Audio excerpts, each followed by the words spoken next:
By the fact there's been all this reporting about how President Biden and his campaign, they're not going to touch the Donald Trump legal issues. Specifically, the president is not going to speak about them. Instead, what they're doing is kind of going after this idea that he is broke. This is from the Biden-Harris campaign. They put out a statement. Is not raising the funds needed to reach voters or even campaign a good strategy? Is trailing your opponent in cash on hand by nearly 4-1 and hitting up donors to help cover your own personal debts instead of funding your campaign a winning formula for November? The guy's actually broke. Not only has he lied to you, but he's created this artifice. He's created this persona. Several months later. Breaking this hour, New York Times reporting donors have told the largest pro-Biden super PAC that roughly $90 million in pledges are now frozen if Biden remains at the top of the ticket. But this may only be the beginning. Reports claim a coordinated Democratic rebellion is set to unfold during a brutal 48-hour stretch for Biden. An 18th Democrat lawmaker just called for Biden's exit 90 minutes ago. Now we're learning that President Biden privately met with White House Minority Leader Jeffries after his solo press conference last night, where he made several embarrassing mistakes on the world stage.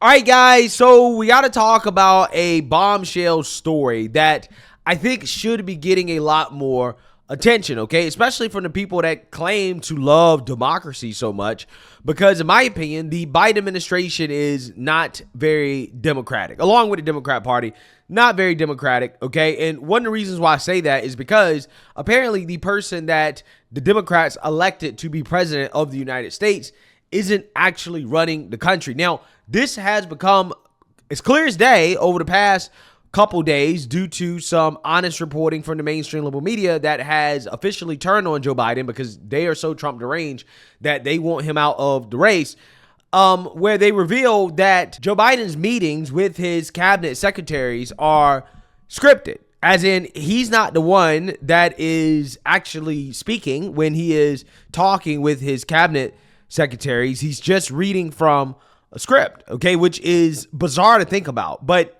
it just shows you that he's not the one that's running the country. Whoever is his script writers or whoever their boss is, whoever they're taking orders from, is actually the person that's running the country. And we're getting closer and closer to figuring that out. It should be really no surprise in regards to who allegedly is involved in running the country. And Biden had to admit this because Biden is currently panicking about losing donor money, which is hilarious because just a couple months ago, the Biden campaign, along with the mainstream liberal media, they were mocking Trump for his campaign being broke. Even though Trump's campaign wasn't broke, they mocked him for it, okay? And now, just a few months later, it is the Biden campaign that is panicking over going broke. Mary Alice, the New York Times is now reporting that some major Democratic donors have put roughly $90 million in pledged donations on hold if President Biden remains on top of the ticket. What more can you tell us about that?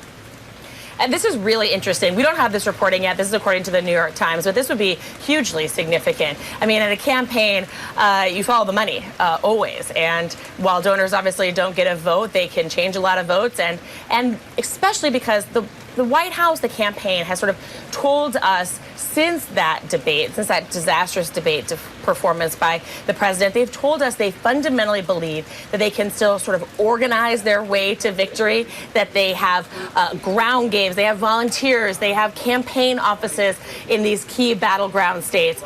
If the money dries up, it makes it significantly harder to do that organizing work. And so it puts even more pressure then on those public performances, on the national narrative, on those headlines.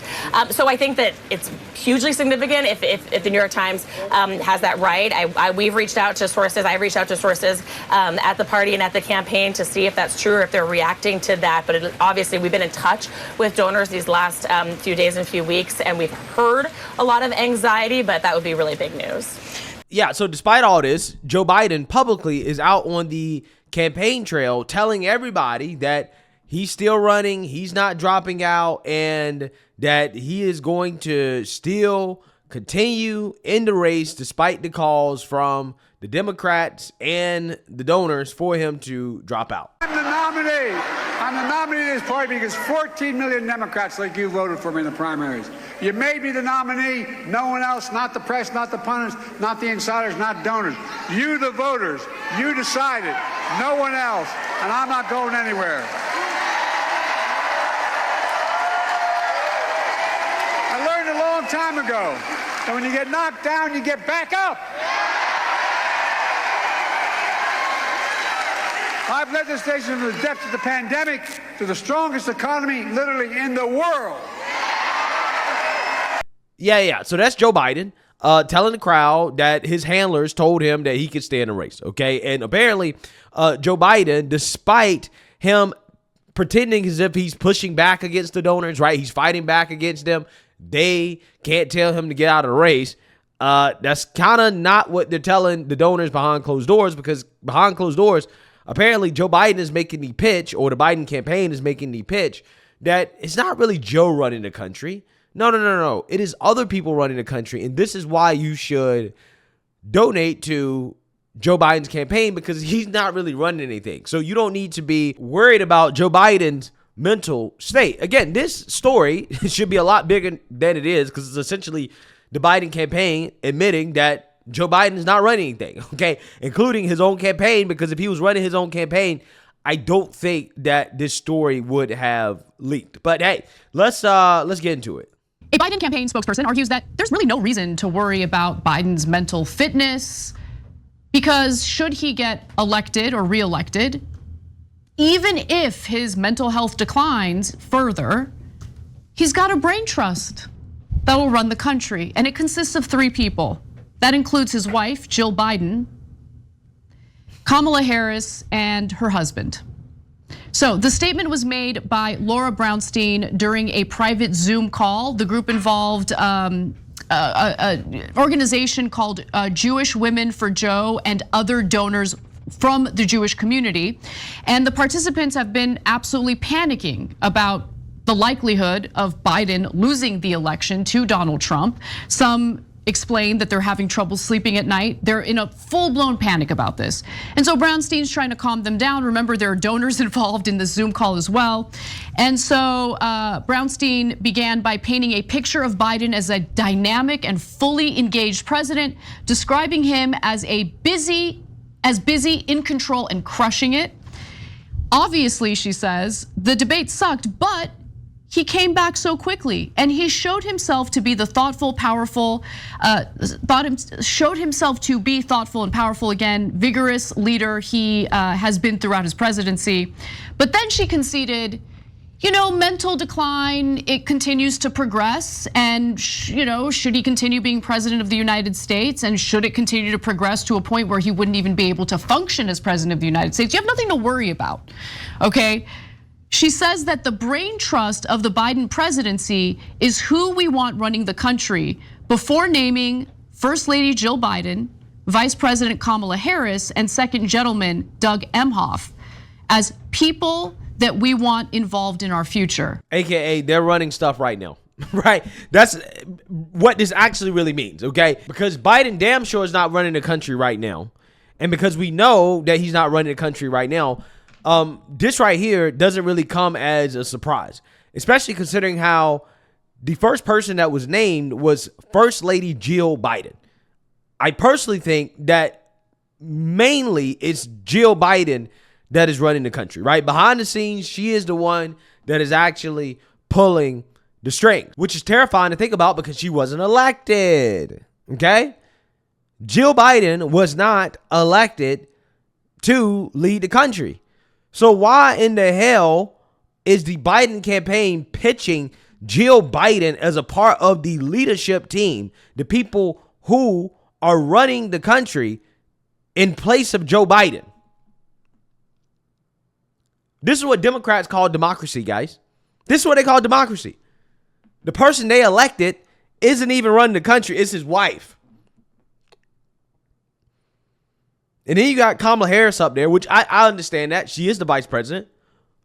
But also what I find to be curious about this is that Second Gentleman Doug Emhoff is also on the list, which tells me that Doug Emhoff is probably running the Kamala Harris administration, right? In regards to whatever she does as vice president. Okay, it's probably Jill Biden and Doug Emhoff running that White House right now. No doubt in my mind. Between those two individuals, they're probably the ones that are calling the shots. Because Kamala is just as clueless as Joe Biden. In fact, she has the same problem that Joe Biden has, except Kamala isn't experiencing cognitive impairment because of her age. She's experiencing it because she's probably high, right? So, in my opinion, this is also part of the reason why they are not confident in just handing over the torch to Kamala, because behind the scenes, Kamala's not doing anything. She's so incompetent. There's been so many stories about Kamala's incompetence, okay? I don't even think she's running her own administration, her own campaign. I think she's just out there, right? I really do. But yeah, this says a lot. This is probably somewhat accurate in regards to who's currently running the country right now. Definitely Jill Biden, 100%, has way more power as first lady than she should have right now. And it's scary to think about because she was not elected. Do we? Do we want those? I mean, look, Kamala Harris is one thing. I don't know anything about her husband. Yeah. And I don't know, I didn't elect Jill Biden, okay? I didn't vote for Joe Biden. I didn't even vote for Joe Biden, to be honest with you. I wrote in Bernie Sanders. But did Democratic voters know that they were voting in his wife instead of Joe Biden himself? When I first saw the headline, I was curious who they were going to say were his top 3 advisors. I was wondering if they were going to be honest that the first lady was among them. And I foolishly assumed that it would be the first lady and then 2 of his top advisors, maybe the White House chief of staff, maybe Ron Klain, Anita Dunn, something along those lines. Then I read it and I'm like, oh my God, Cenk, what? Like even I give them too much benefit of the doubt. Like, no, of course, it was Rando Bob number 3, etc. Now look, Kamala Harris is not random. She's a vice president. There's nothing wrong with asking your vice president for advice, totally fine, right? And Doug Emhoff seems like he's probably the brightest one out of the bunch. And if he was the one making decisions, we might all be better off. I think that he is probably a part of the team of people that are making decisions, to be quite honest with you. I'm just saying, right? Like that, in my opinion, is probably what's going on. Okay, we have the first lady and the second gentleman running the country, not the president and the vice president. But you're asking the second dude? Nobody elected the second dude, okay?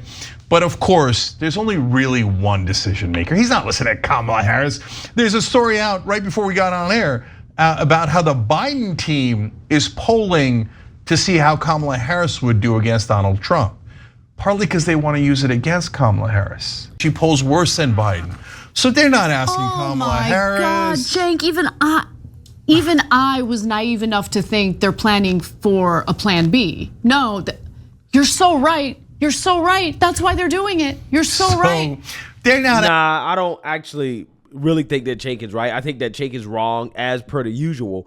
I think what's actually happening is that they are polling to see if Kamala Harris can potentially replace Joe Biden, because I do think there are people within the Biden campaign that are pushing him to step down and to say, listen, Kamala Harris has a better chance of winning, and you should step aside and let her win, or else you're going to be responsible for letting Trump win. And I personally think that Joe Biden, despite what he's saying in public, I think behind closed doors, he's undecided but leaning towards staying in.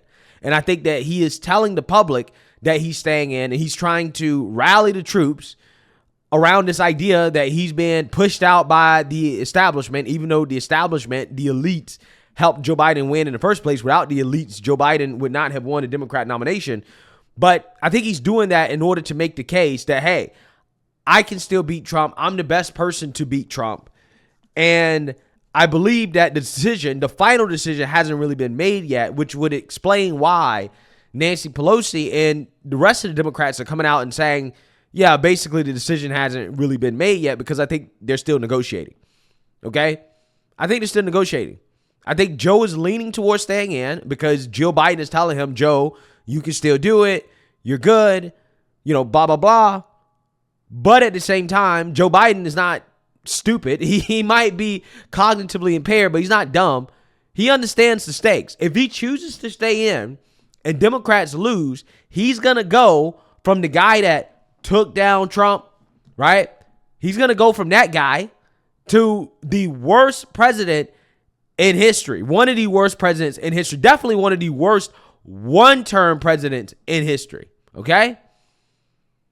Because if Biden stays in the race, despite the pushback from the donors, from the Democrat Party, the warnings you can't beat Trump, and then Trump actually wins, the liberal historians will say that, again, Joe Biden was the worst president ever, okay? That's what they'll say. And Joe Biden knows that. However, if he steps aside and he lets Kamala Harris take over and Kamala Harris wins, then he'll go down as one of the best presidents ever, according to the liberal historians, that is, right? And this is why the journalist asked Joe Biden about his legacy and whether or not he was thinking about that at the press conference. Of course, Joe Biden said no, but the reason why she asked is because that's basically a warning shot to Joe Biden that, yeah, your legacy is on the line here. If you choose to stay in and you lose, like, you're going to get cooked, right? The history books are not going to be too kind to you, Joe. So, yeah, I definitely believe that his campaign is polling to see if there are any alternatives or what a plan B is. Because if Joe decides to step down, then he can only step down knowing or being confident that Kamala Harris can win. If they're not confident that Kamala Harris can win, then that is more leverage for Joe Biden to stay in. However, I do think that it is a plan B thing more so than let's conduct our own polling just to use it against Kamala. No, I don't think they're trying to use it against Kamala. I think they're just quite literally saying that, hey, let's do this poll. Let's see how Kamala fares just in case Joe Biden has to be overthrown, right? Just in case Joe Biden has to step down, right? I really think that that's what's happening here. But regardless, clearly, Joe Biden is not running the country, and essentially his campaign is telling the donors that, which again is extremely scary. It really is. Let me know what you guys think. Make sure you like, comment, and subscribe. Most importantly, share a Black conservative perspective. Peace.